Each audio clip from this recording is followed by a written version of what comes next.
welcome to A View from the South Stand TV. It has finished Everton 1, Tottenham 1.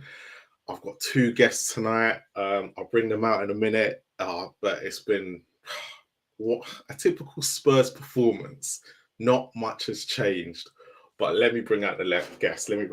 First of all, welcome, Ashmatic. How you doing? Ashmatic, live. Yes, people, we're back in live and we're direct, man. I've been better. I've been different. I don't know how to feel anymore. You know, I'm not even mad anymore. Anyway, sorry. and let me bring out a man making his debut on the channel. Ryan, how are you doing, mate? Instead of ruining my weekend, it ruined my week. That sums them up. Hopefully the next half an hour or so, 40 minutes, we can get through a therapy session and let's get through it. But let me get started. I'm going to start with you, Ryan, first, since you're making your debut.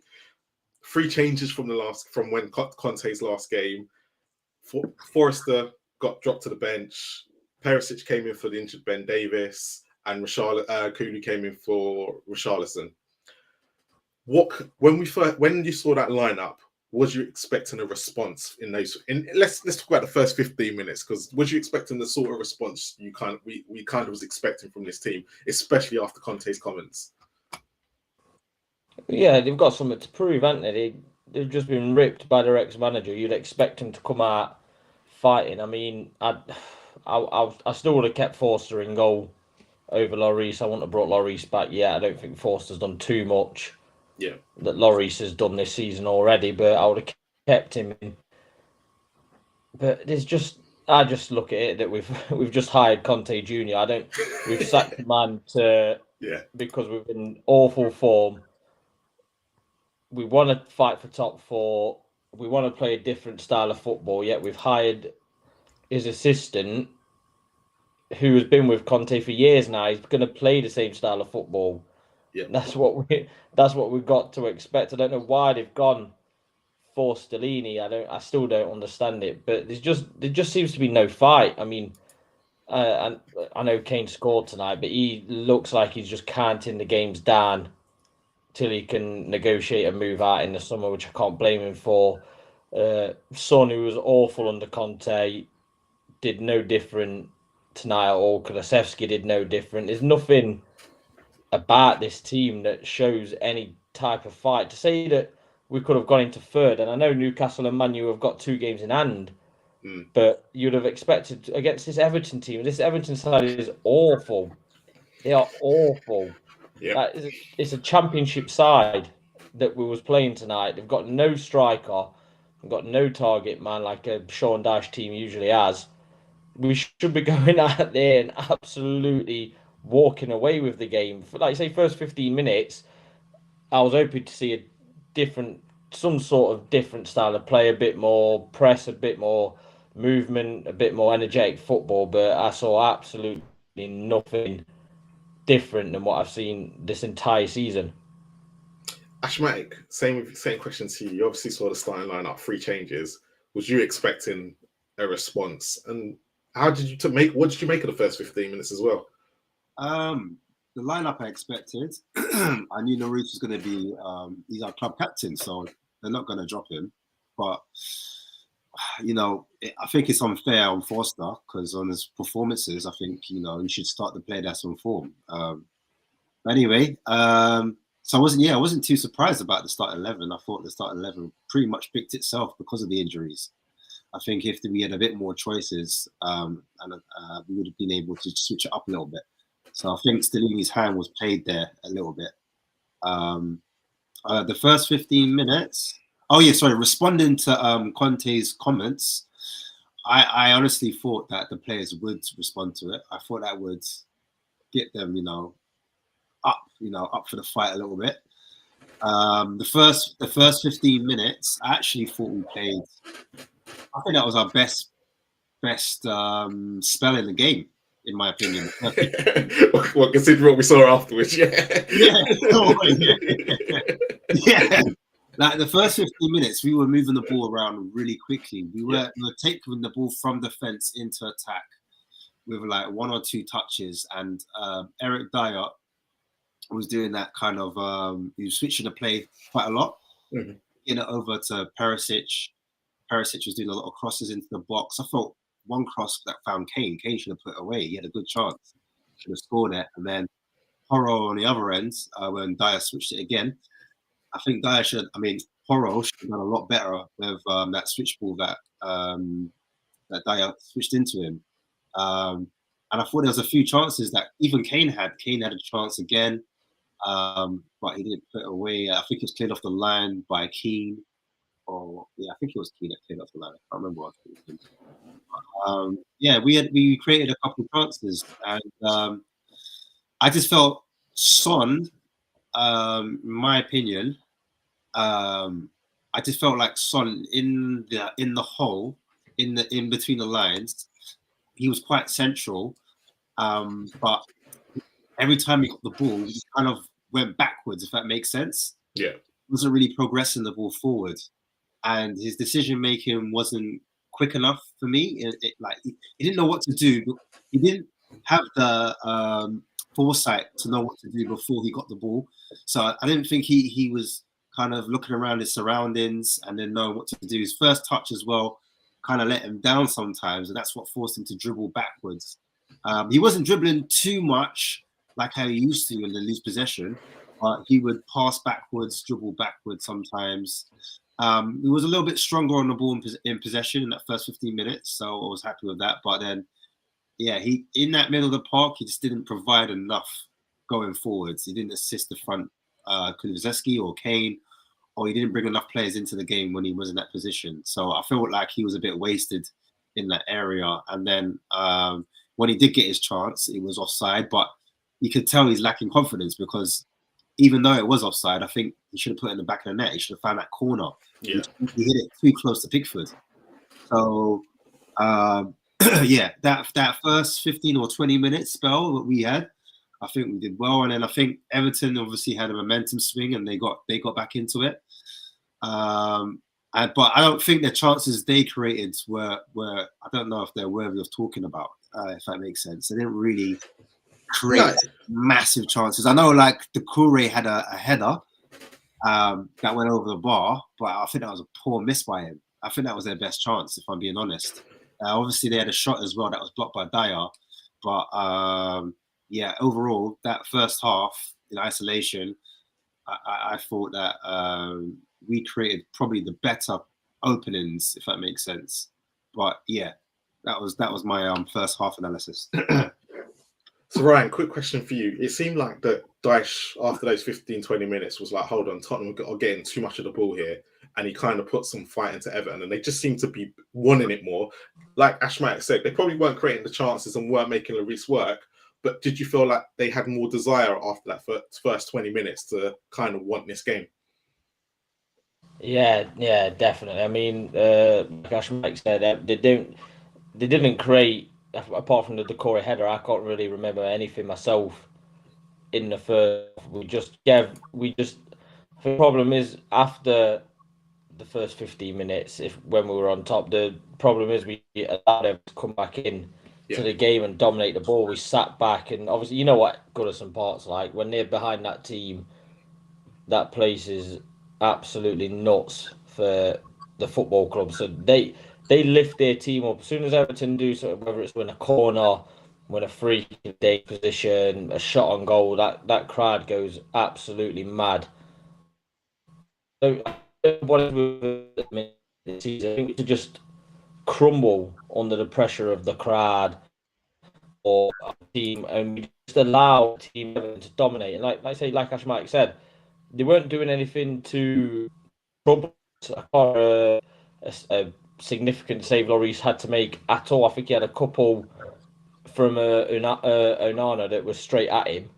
There were simple P rollers for him to get, but other than that, I think they didn't do anything at all that really made you sit back and think, okay, yeah, we're in trouble now.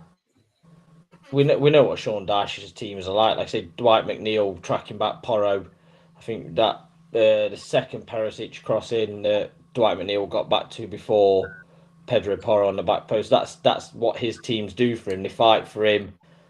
They they'll run through a brick wall for him if they have to, and we just didn't seem to match it. Like I say, I agree with Ashmite. We were better than Everton in that first 15 minutes. We were the team keeping the ball better, moving the ball around, and without creating much ourselves. I think I can only really remember the Kane header, which he should have scored.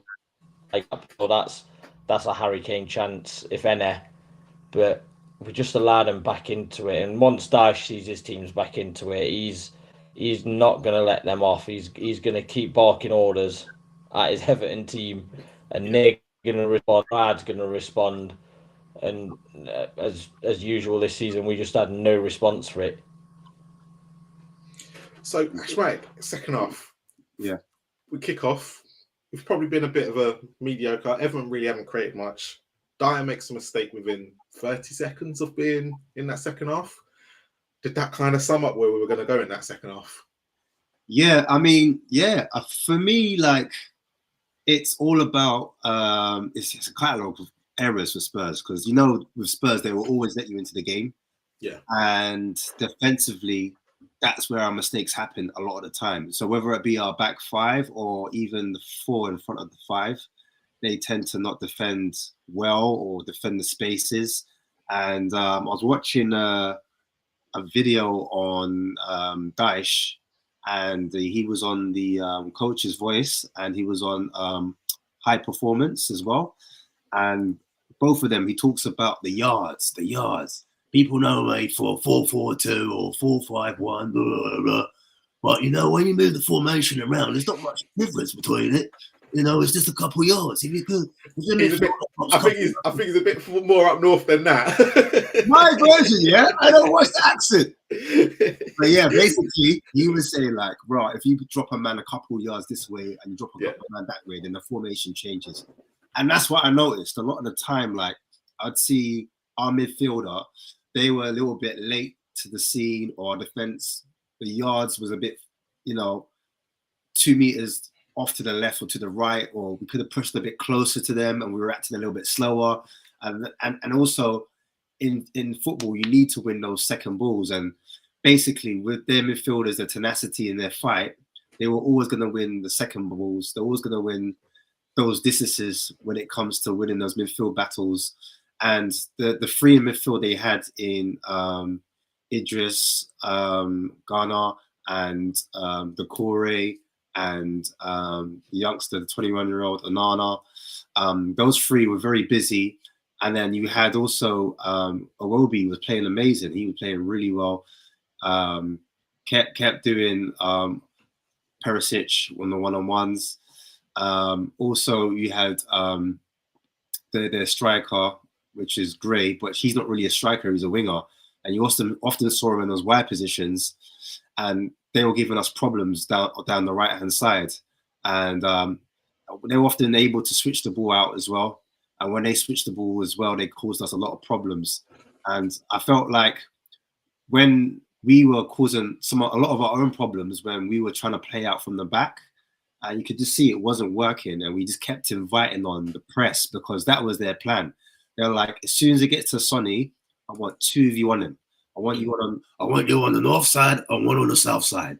And basically that's how they were catching Sonny out, because Sonny was getting his touch, and then before they know it, they were on him. Do you understand? So as soon as we lose the ball, the pressure's back on us, and then we keep dropping back, and inviting the pressure on. And even when they went down to 10 men, you're thinking, right, now's our chance to step up, to kind of press and move away at the pitch, because obviously, Before you get into the 10-man situation, Ryan, I just wanted to get your point. So we've obviously got the penalty, we scored. What happened as soon as and then they had to send it off? What exactly happened to Spurs after that moment? I really don't. That's what's annoying me the most about this night. I mean, like I said, this is a really poor Everton side who will fight for their lives, and we go 1-0 up against 10 men, and we just sit back. We don't pressure them. We don't go to kill the game with that second goal. I don't know why. And leading up to the penalty, I think Marlon said leading up to the penalty, we dominated the possession. We were pushing practically attacking midfielder. He'd left his role. Once we saw it, just vertical and as if, we've got the Everton. There's no need. I don't understand. We have to play like that. We've got the players. Ryan,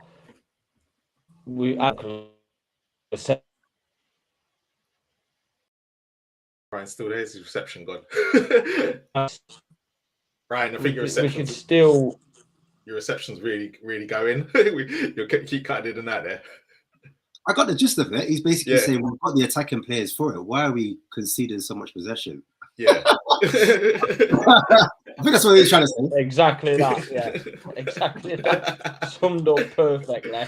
We didn't even need to hear most of it. We just kind of got the gist of it. Ash, as well, with you, what is going on with Spurs? Like Conte's gone.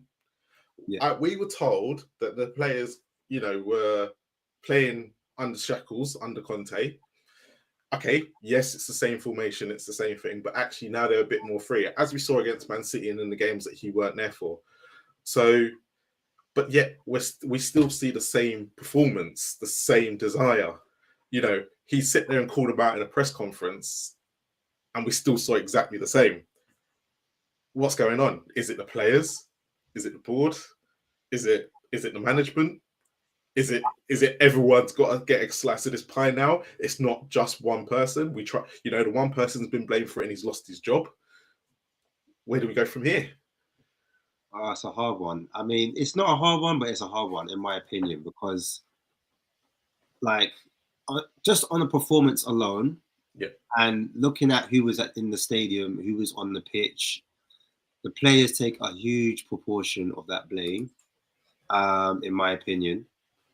But I'd also have to give Stellini some of the blame. I'll be honest with you, only because bringing on Sanchez with 10 men, and the thing is as well, they had 88% possession with 10 men. Brother, you just can't make this up. You can't. We're asking for this. We're asking for. That's what we're asking for. But I don't get it. It's madness to me. Surely you would stick another midfielder in, to kind of shore up 3 against 3. Because they had the free midfield and they were dominating whatever. Maybe stick another midfielder in there. Maybe tell us to push up the pitch a bit more. Why are you so deep? Get up there. Belt those instructions. That didn't happen. I didn't see that. I just saw Sanchez come on for Longley because Longley got a yellow card, so I'm assuming that's the reason why he came on. Yep. That's the only logical thing I can think of. I'm not saying I agree with it, but to me, I'm like, well, I don't have the answers. Why is he bringing Sanchez on? Because for me, Sanchez lacks confidence. Why would you bring on a player that lacks confidence and you're trying to see out a game? It doesn't make sense to me. It doesn't. It's the wrong tactic. I know the profile of the player. He's tall, he's physical, he's got the athletic ability, blah blah blah. But no, it's an in-game moment. You have to assess the situation now and then. You have to think on your own feet. You have to be your own man now. You're your own boss. You're in charge. You're calling the shots. And you said, "I'll bring on Sanchez." For me, that was just suicide. Just get a grenade now, and just dash away the whole team. You see it? For me, it was madness. And then what smacks it? Because obviously, when you're a player and you've got no confidence, you're gonna give away the ball a lot because you don't have the confidence. Do you understand? And we were just playing out from the back all the time. They were loving it. We're like, keep pressing them, because they're playing out from the back. They're not gonna learn. They're not gonna learn. Even when we did go long, we give it back to them. So they were pushing up the pitch, forcing the game because they were goal down. They needed that. Then, to make things even worse, the wickedest thing, the thing that smacks it is he brought on Lucas Moura. I was like, hey yo. So that's the exact point. He's brought on Lucas Moura. Everyone was expecting to see Dan Juma. I don't know why, because even when Stellini was in charge, he didn't play Dan Juma once. right? So he brings on Lucas Moura, and Lucas Moura goes in with a challenge that you go and you do win, and he knew straight away. Even he knew straight away. Lucas Moura, for me, this is why I don't understand it. Forget about, he's going to go on the end of the season and all that. Yeah. That obviously is a major, factor for me. That's a big L. But let's put that to the side for 1 second. Why Lucas Moura loses the ball a lot. And the reason why he loses the ball a lot is because, he's a dribbler. He's a winger. So, he wants to take a player on. He wants to do that. He wants to come inside a lot. So, in a game like that, for me, if you're trying to be more, because if you're trying to solidify the game, you're look, we just want to keep the ball. We don't want to lose the ball. Don't want to lose possession. Yeah. We don't want to make them come onto us. So I don't want to bring another attacker on. All right, but bring on midfielder on. You've got Mundle now. You've got Sar, obviously. Sar's there. Do you know what I'm saying? You've got options now. You can't even say raw. I don't have the man brought on Lucas, and then obviously now Lucas has done the unthinkable and got the red card. He couldn't make it up. I said, "This is Spursy." I'm like, if I was a neutral, I would be laughing my head off. I'd be like, "This is, yep, exactly what I thought." Did it just sum up? Did it just sum up Spurs though in the last week or so with everything that's gone on in the last couple of weeks? Did the last 15, 20 minutes just not sum us up as a club right now? This was written in the stars for me. This is written. I like the way my man Key turned into prime Vincent Company. I said, "Hey, yo, what is that?" He scored the banger like he was against Newcastle. Kudos! I had the whole good support getting mad. I said, "Oh my days!" But I did call before that. I had a feeling that we were going to draw this game. I said, I looked at our previous 3 games at Goodison Park. Yeah, and we had drawn the last 2. Yeah. And we had lost the last one before that. So, yeah, it was 2 draws and a loss. Yeah, the FA Cup and the two league games, yeah. 2 league games were drawn and a loss in the FA Cup. Yeah, so I saw that Goodison Park. I said, looking at our performance, I'll give us a draw, but it's just the way it happened. I just did not predict that. The capitulation, the Spursiness, the kind of disarray, the lack of fight, the energy. Go on. Do you think? I'm looking at that now. I thought there wasn't really a player I could pick out in the second half that actually played well, but our midfield 2 today, were they part of the problem? Were they key to our downfall because they just weren't controlling the game at all? Yeah. I was watching the distances. When I said the distance before, it's how far you are from the opponent. So because you Højbjerg and Skip, both of them, because Skip wasn't having a good second half at all. His first touch was a bit off. His passing was a bit off as well. Switches of play wasn't happening as frequent. But for me, it's when we lose the ball, I need you. If you don't have that, if you're not close enough, then you're wasting your energy running after players. If that makes sense, because you haven't measured your distance. You don't know where your midfielders are. Do you understand? And because they're so far off, I think that's what was happening. And then certain times, I see Højbjerg doing this as he normally does. Just doing that alone, you lost a yard on someone. Do you understand? You're trying to organize everyone instead of organizing yourself. Yeah. And then guess what happens? They pass through you. Do you understand? Yes. You could have stopped a pass. You could have stopped a defense splitting ball. Do you understand? But because you're so busy worrying about what others are doing and not yourself, you've conceded possession in that vital space, in that vital area, in that vital half space where they're actually hurting us. So because there's 2 of them, I remember when Højbjerg even said it. He said, "Raw." The one of the pundits, one of the people that were interviewing was saying, so what do you think about playing in the 3 compared to a 2? And he was like, playing in the 3 is like a cheat code, we got. So that just tells me he needs another man beside him. Do you understand? To help push him, when it comes to, because the 2 of them is too much for me against Everton, especially. I'm just talking about in-game by game situation. Their 3 are very athletic. They're very box to box. They're more box to box than our 2. Do you know what I mean? Yeah, great. You look at Nana. Just look at his actual profile as a player. You can see his height. You can see he's quite big. He's Nigerian, boss. Do you know what I mean?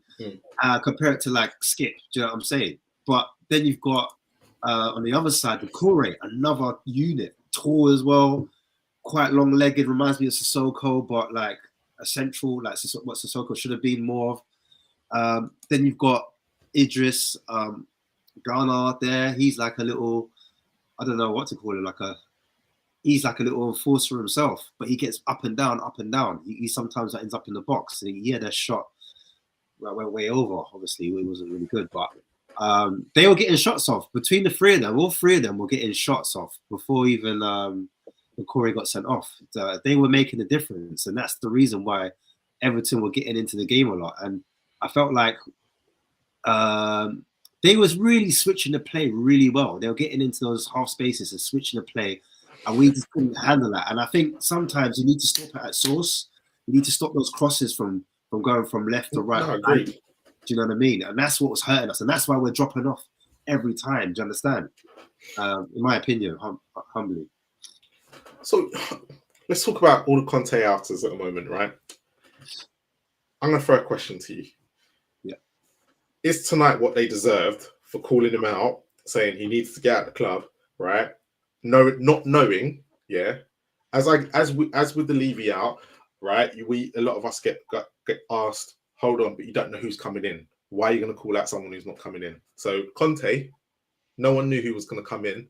This is what the board have chosen for you. Do these fans have a right to complain about what happened tonight, because this is what they kind of want? This is what they wanted.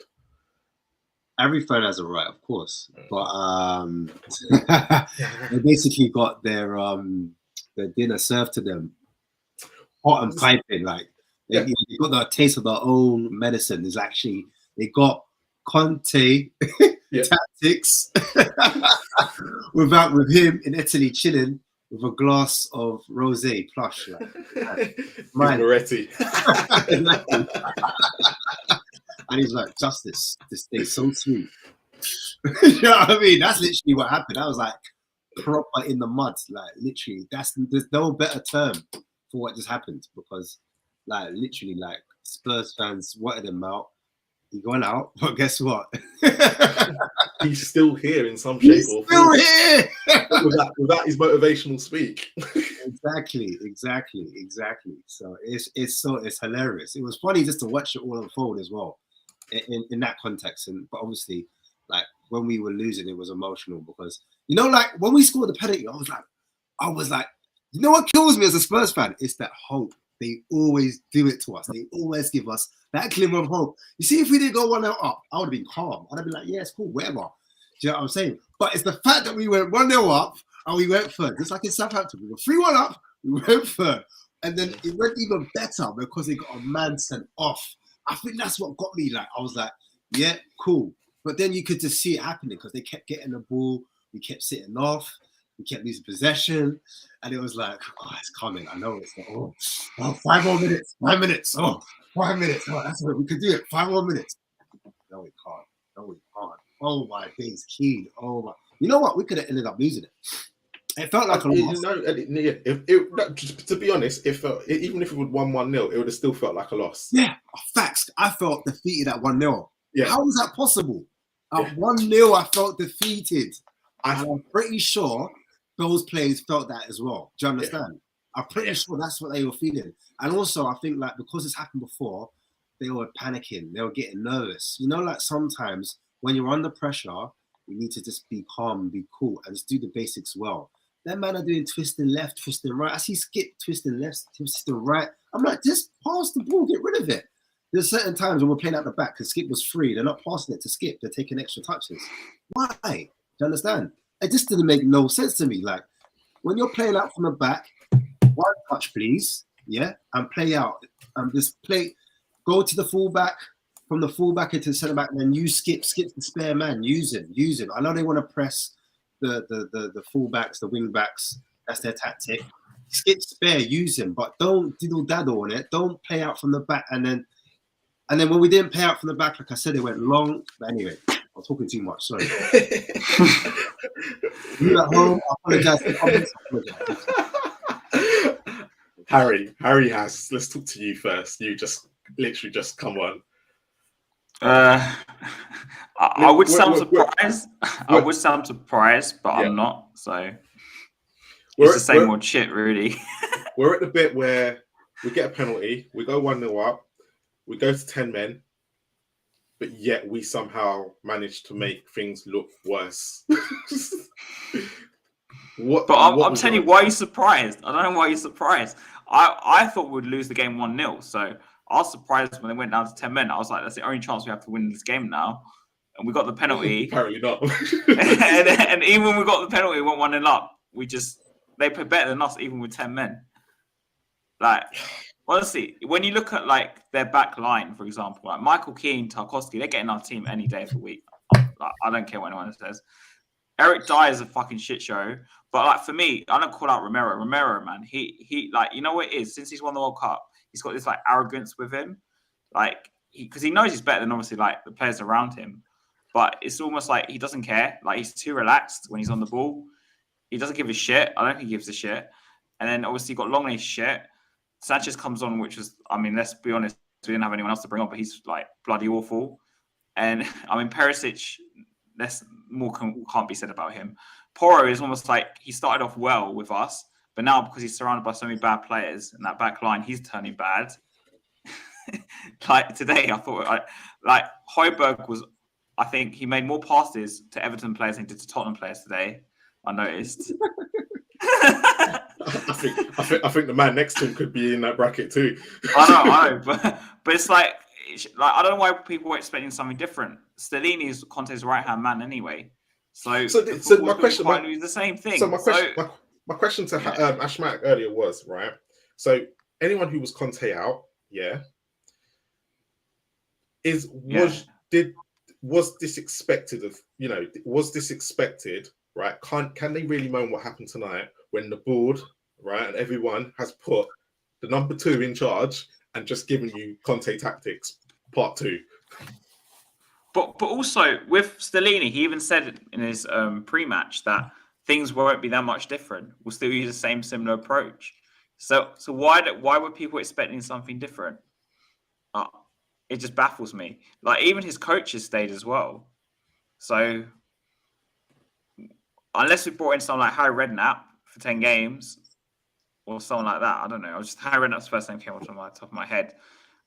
I don't think you'd expect the football to be any different. And I mean, with our defenders, I don't know why you expect the football to be any different anyway. But our midfield is mid.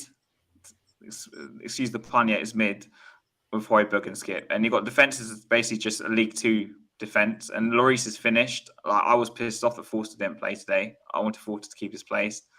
And then you've got Son. I don't know what's happened to that guy. He's been rubbish this season.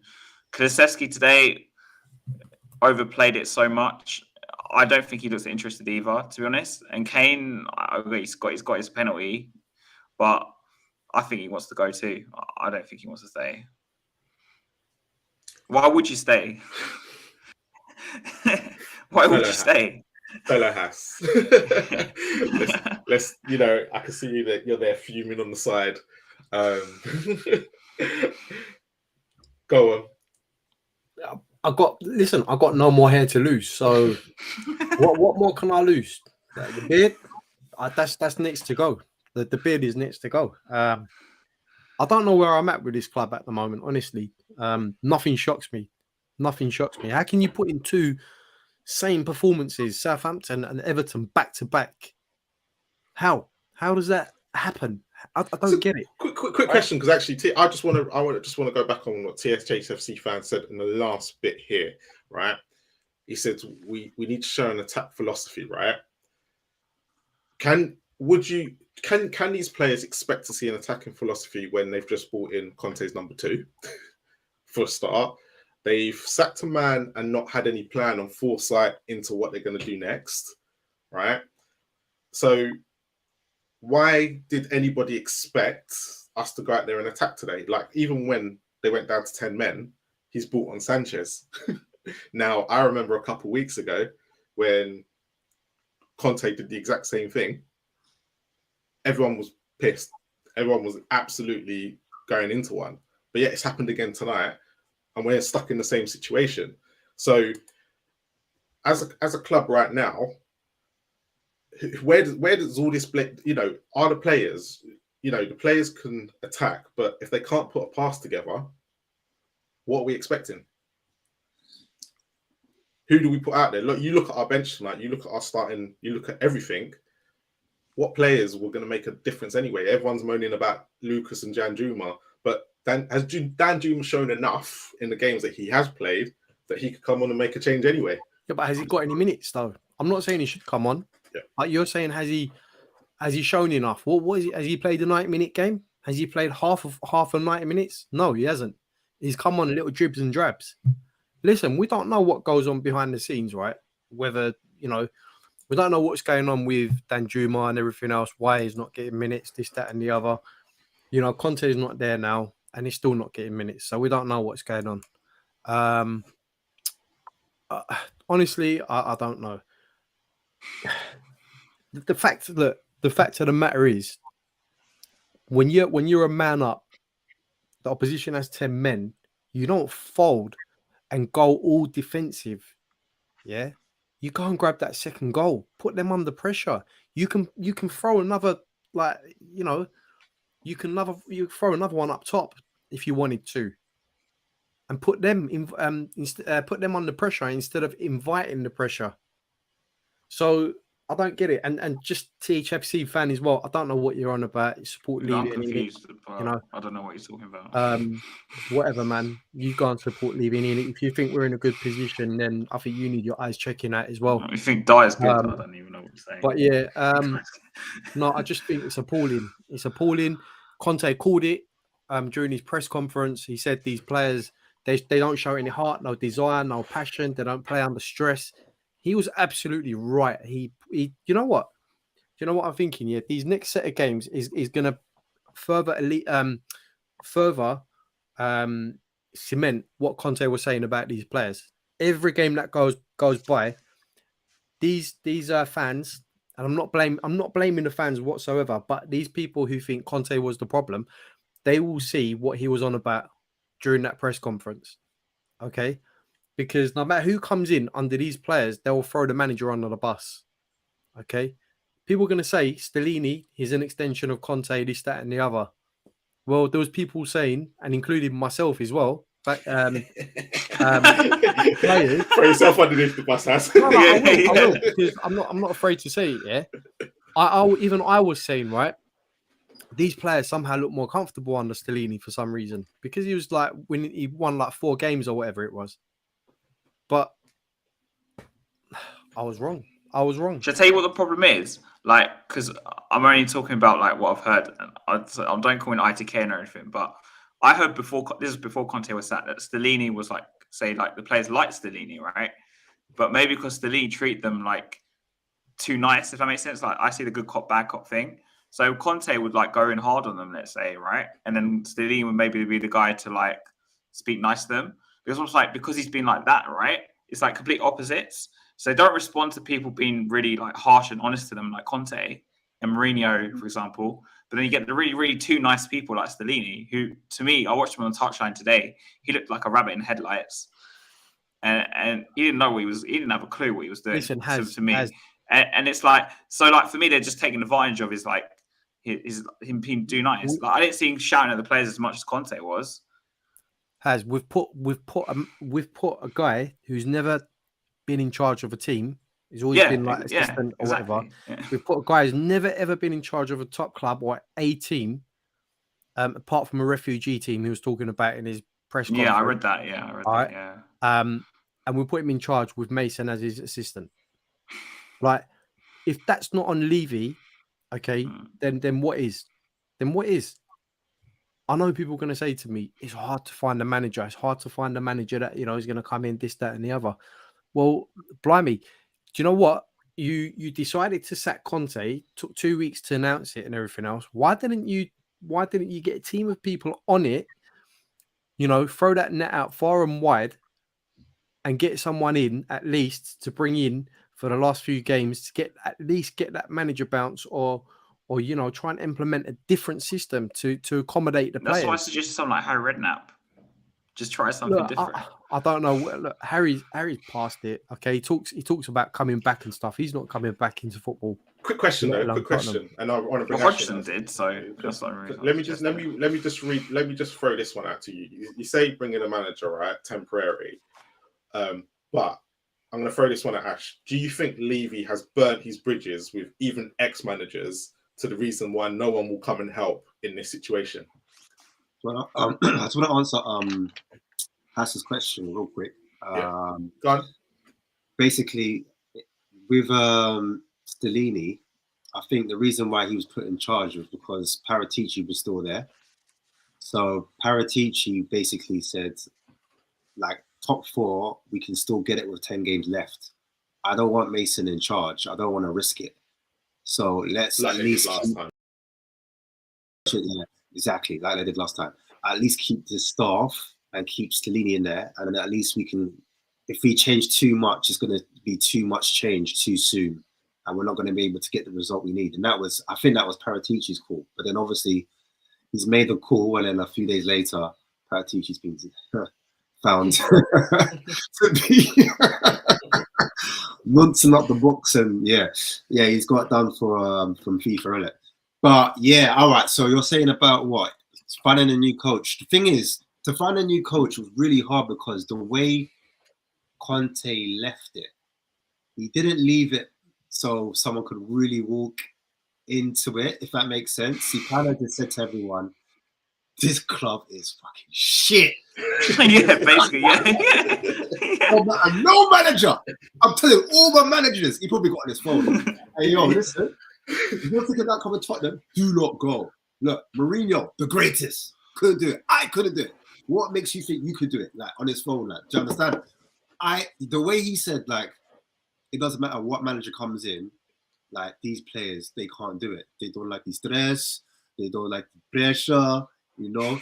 So, like when he's saying that and everyone's watching, like, the whole world's watching, it's not a great advert for Tottenham Hotspur if the man in charge is just literally throw petrol all over the club, got a lighter, threw it at the back, and just walked away like it's Wolverine in slow motion. You understand? Like, it's mad. It's like, what can you really do? Like, what can you really do? Like, to find I'm like, maybe Nagelsmann was interested, but then he probably saw that and was like, "Ooh, maybe not." Like, Fuck this, yeah. He's like, fuck. Or maybe another manager was interested. I'm just saying, maybe another coach was available, and then they saw that and they were like, "Well, maybe I'll wait till the summer." Yeah, do you know what I mean? Because apparently they started their coach search from the AC Milan game. They were like, "Oh no, we've lost it," because you know top 4 is everything, and Champions League money is everything. And then I think when that fell away, I think they started looking. I think that was the process. But then obviously Conte sped things up and was like, "Listen, I'm out later." Do you understand? And I think it was a mutual coming together between the club and Conte wanting to go back to Italy. Do you know what I mean? And they just paid the rest of his days there. You know what I mean?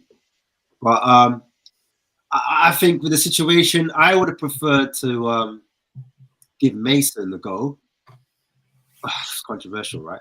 Mason, only because I'm not saying it would have made a difference. You probably would have lost the game. But what I did see, and the tweak was from him, and I was watching again High Performance, and if anyone hasn't seen it, it's a good watch. It's on YouTube, and Ryan Mason's on it, and he basically spoke about like getting his coaching from Poch and what they used to do, and he talked about one of the formations, and he talked about how Eric Dyer was as a defensive midfielder, and then what he would do is he would drop into the back 2 to make a back 3, and then fast forward to Man City, I saw Mason use that same tact, and he told Dyer to be more aggressive, to help the midfield 2 pivots to make a midfield 3. And I felt like that tactic there, he may have used that in today's game when we were getting pressed, when we were dropping off. He might have told Eric Dyer to push up a little bit more as a tactical switch. Do you understand? Is that a good tactical switch though? Well, we were getting dominated in midfield. But look at where Dyer played today. Like, Listen, I don't like Dyer sweeping because when Dyer's sweeping and he's playing out from the back, that's when all the mistakes happen. When he's given time on the ball, he's got time to do what he's doing. Don't let him do that. Make him a little bit, push up a little bit more, and make him be a bit more proactive and help out his midfielders like in Højbjerg and Skip, because that's where I felt we got dominated. I felt like the spaces weren't, the energy was lost. That's why we've been a second half FC, because we don't have the spaces, like I was saying to you before, Marlon. We lose the discipline between the opposition. That's where we have the drop off. And we invited them on. They had 88% of the ball. Why? Do you understand? It's because Højbjerg, Skip, they weren't close enough to those players. Those players are doing switch balls in those half spaces. And that's when their players are coming on to us and they're creating more chances. Should I tell you what the problem is? If you look at the midfield, right? Skip and Højbjerg are two sitters more. Yeah. Doucouré, Gay, and what's the other guy name? Onana. Onana, yeah. Yeah, or Nana. It's something of the song now. Let's not get copyrighted. But anyway, like they're more like when I watch them play, like they're all people that just run up and down, press. Yeah, Skip and Højbjerg, they're two. And the problem is that you could put Dyer in this same like mold as well. They're too passive, like they don't really hunt the ball. And we don't. If we had someone who hunted the ball in, like maybe like Sarr, maybe Sarr would have been a good idea to throw in. I don't know. Someone who hunts the ball. 100%. I agree. Yeah, he's more. Someone hunts the ball. Maybe the midfield would have been a bit better if we played all three of them. But you had three people who hunt the ball and press the ball and just don't stop running in the Everton midfield. Yeah, and they're pressing us as well. But you had two just very passive players in Skip and Højbjerg. Højbjerg's just. I'm coming to realise now he's a Lewis Holtby version 2. Yeah. Honestly, Lewis Holtby version 2. Yeah, he's getting on my nerves as well. Winks, I'm keeping saying Winks. Skip. You know what? At this rate, I'd rather have Winks. It's the same people at this point. You know what? Skip for me, you know, he's been thrust in. He's making a few mistakes here and there as well. But I just feel like Ash, in like responding to what you were saying, right? It doesn't come down to tactics or anything now. It comes down to heart and passion. And these players aren't showing heart and passion. You can tell them to go out and implement a certain tactic. They're not showing it. They don't have the desire. They don't want to. Listen, they're like a deck of cards. I don't disagree with that. Deck of cards. Yeah. Any team that we play now, yeah. Look, when Brighton come to Tottenham Hotspur Stadium, it's going to be a field day, honestly. When you got Mitoma on the other side, you know, you got Danny Welbeck. Honestly, Welbeck's probably going to score, isn't he? He will score. Do you know what? I'm going to say this. I think Brighton are going to struggle against us. No. They're going to pass off the park. No. The reason why I say I think they're going to struggle against us is because of the way we tactically play, and that's why they struggled against us when we went there this season.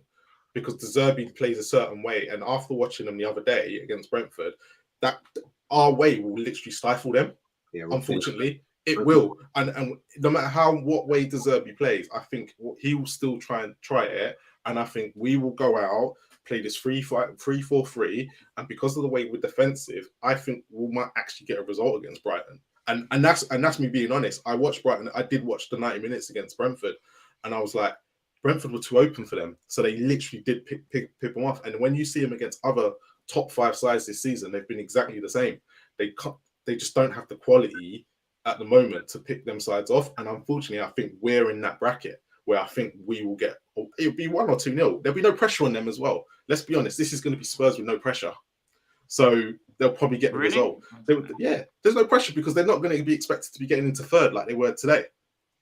Every time we've had a chance to go into third, we've crumbled, but yet when we played Forest, when we just had to cement fourth, this is a joke, honestly. It's a joke. This is our club. A club that can't play under pressure. Yeah. They can't fight for nothing. Yeah, we got the draw. Look at us. You know what? You know what? I keep on saying to myself, I'm not going to stress about it. But the more I see it, I watch it and I stress about it.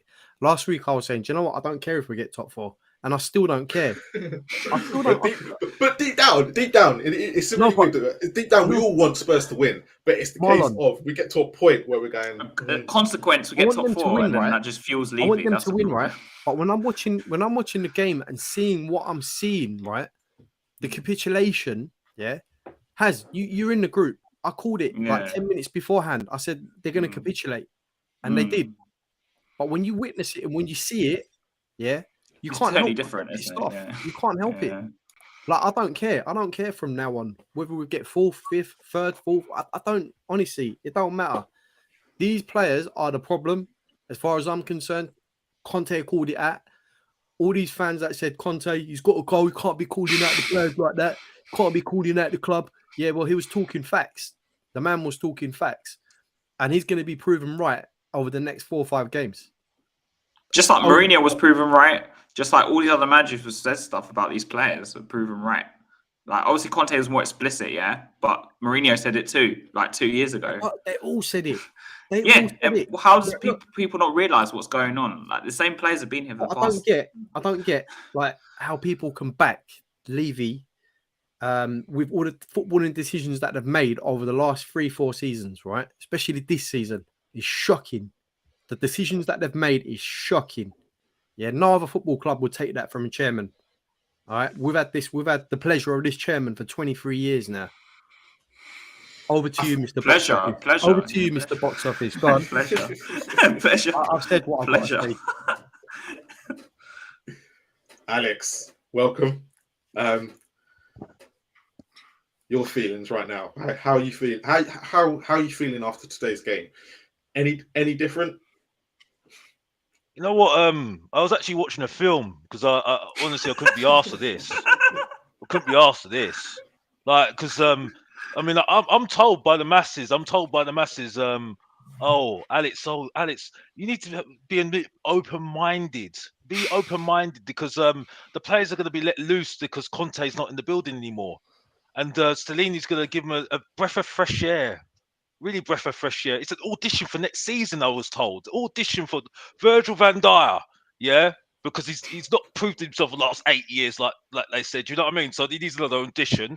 Dan Juma's going to get a chance, but I saw another testimonial from Moore. Oh, that really worked well for us, didn't it? Really worked well for us, didn't it? Really, you know what I mean? And thought, oh, we're going to see a different play from Tottenham, and that's it. Same old Tottenham, isn't it? Same old Tottenham, isn't it? Like I said before, I fell asleep. You know what I mean? You know, it's like, I'm sorry. I only came on because I saw Asthmatic, because I hear a lot of takes from Asthmatic telling me about his tactics and everything else. I hear about the tactics and everything else, bruv, yeah? Like he plays a lot of FIFA, yeah? But he's not worse than Sean from the Spurs talk show because he tells me that I need to be open-minded.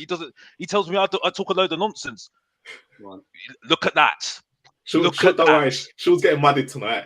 Honestly, look at that. I've never heard some absolute waffle in my whole entire life. Yeah. Yes, we can talk about Levy, yeah.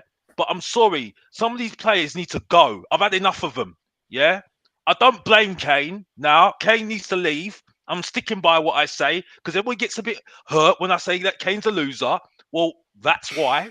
Because he needs to go. He needs to leave, win trophy somewhere else because he ain't doing it with Tottenham at the moment. Because the best opportunity of someone else winning a trophy was in the FA Cup. What happened? Look what happened. You know what? I actually want Everton to win today. I actually wanted them to win because I'd rather have them getting out of the relegation zone than watching us thinking that we're back top 4, because we're not top 4. We're not top 4 quality, bruv. Without Harry Kane, we're a mid-table team, and even stats back me. And I don't even look at stats and work that one out. And that's it. And that's all I need to say. Because again, Mr. Box Office talking the truth again. And that's all I need to say. Now, back to my boy Marlon. That's it. And that's all I need to say. I'm done. Let's quickly a couple of things. Let's get to Brighton, right? Obviously, it's the next game. Ash, I'm going to start with you.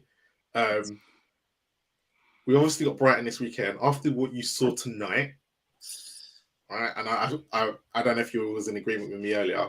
Are you expecting us to probably turn up at home?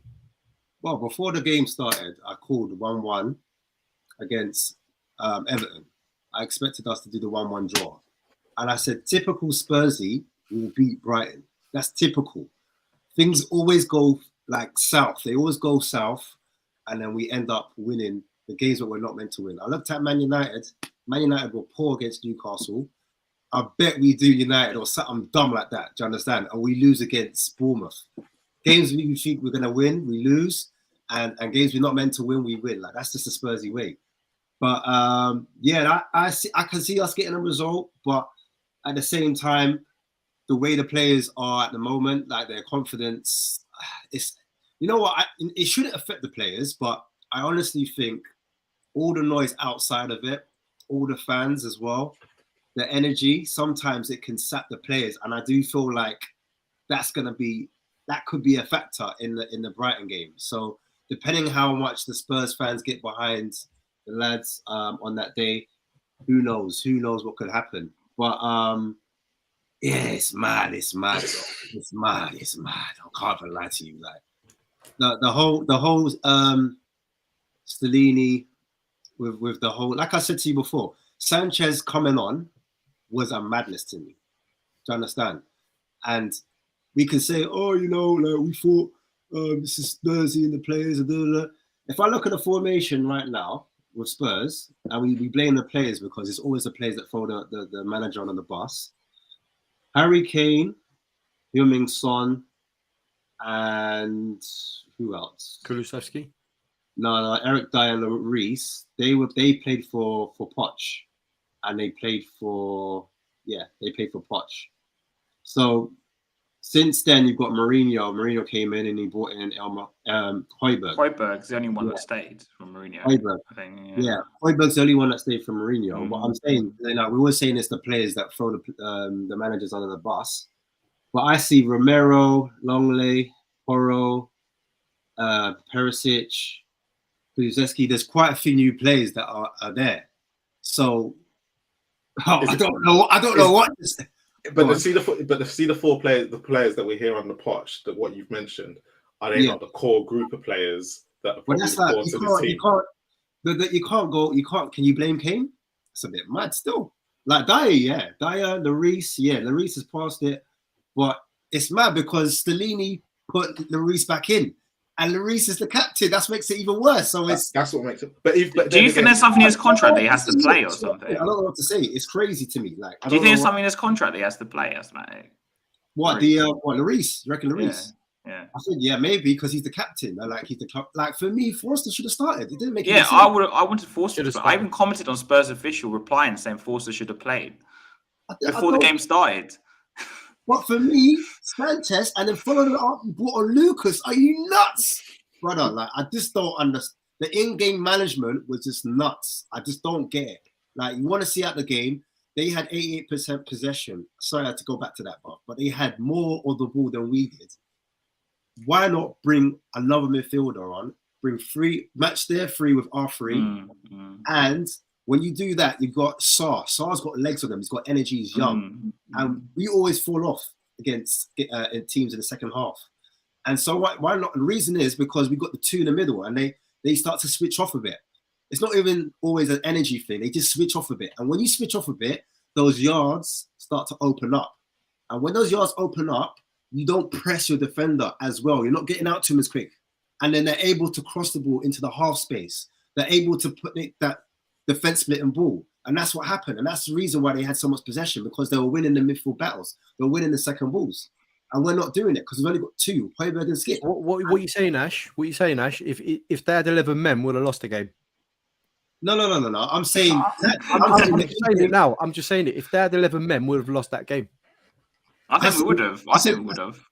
Oh yeah. Sorry, yeah. Against 11, yeah. I think we could have lost that game. Yeah, I think we could have lost the game today with 10 against 10.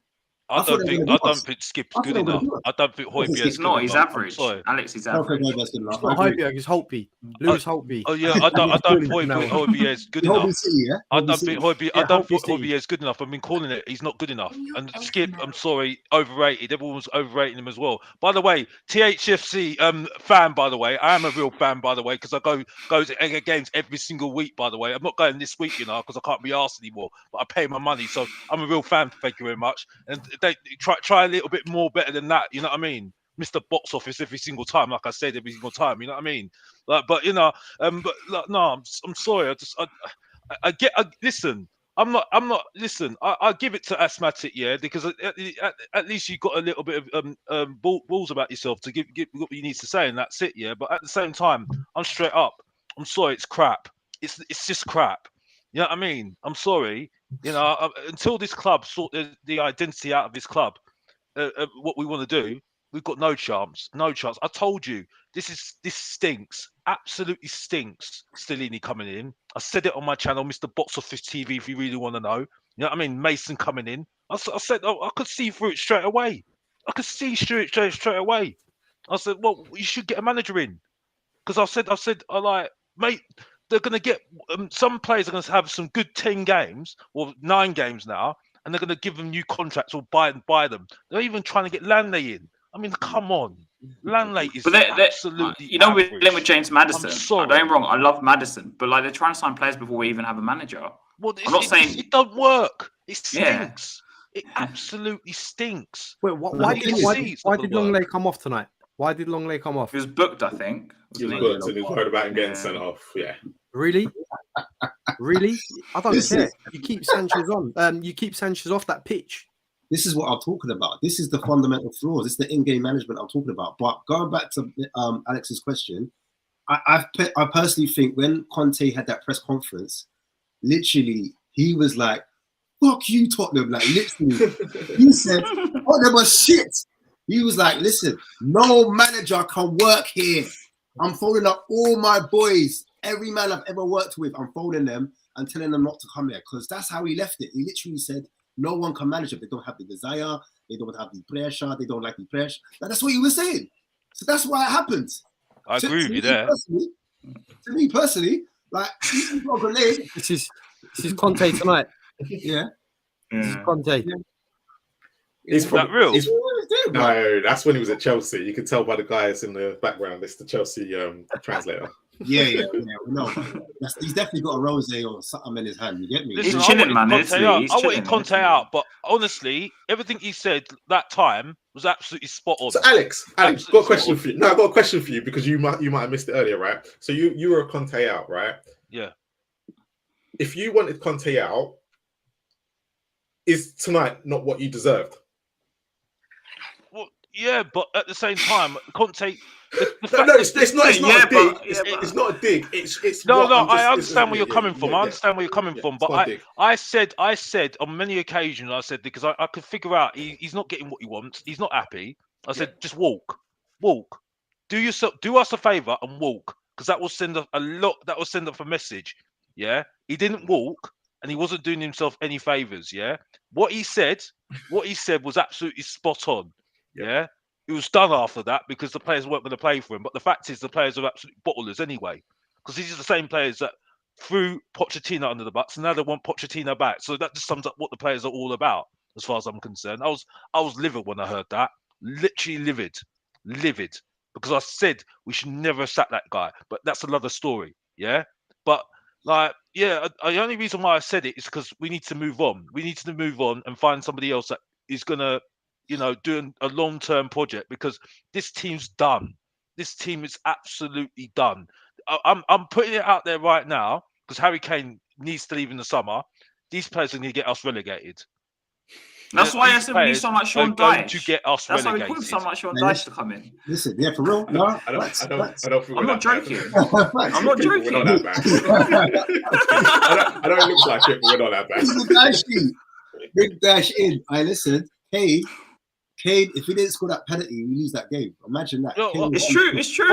Bro, stats prove it, bruv. If he wasn't in our team, we'd be mid-table and out of every single competition anyway. So that make a difference anyway. To be honest, Richarlison and Son would have more goals. We know this. They would. They'd have more goals between them. But I'm going to leave it there because we could be here all night.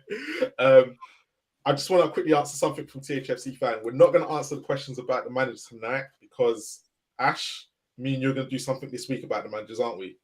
Okay, yeah. We'll do something later on this week. So check out. We'll do it. Just so you know, it's a no from me for both of them, by the way.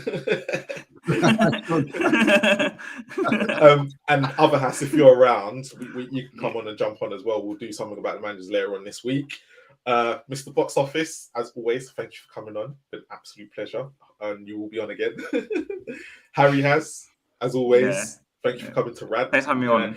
Yeah, you know, you can have your piece now. Man below me, I'm not saying thank you to you. You need to be here. I wasn't even going to jump on tonight. Honestly, I wasn't even going to jump on. But I was so annoyed. I was so pissed off. I was like, I've got to jump on and say my 2 pence. You know what I mean? But it is what it is, man. And Ash, obviously, we're going to try and do something later this week with the manager stuff and everything going on like that. So we'll do something. So yeah, try and hit the notification bell because we'll probably put it Wednesday, Thursday around, depending on what we're both doing, and just put something out this week before the Brighton game. But yeah, as always, guys, leave you out, players out, Stellini out. Dyer out. Reset. Come on, you Spurs.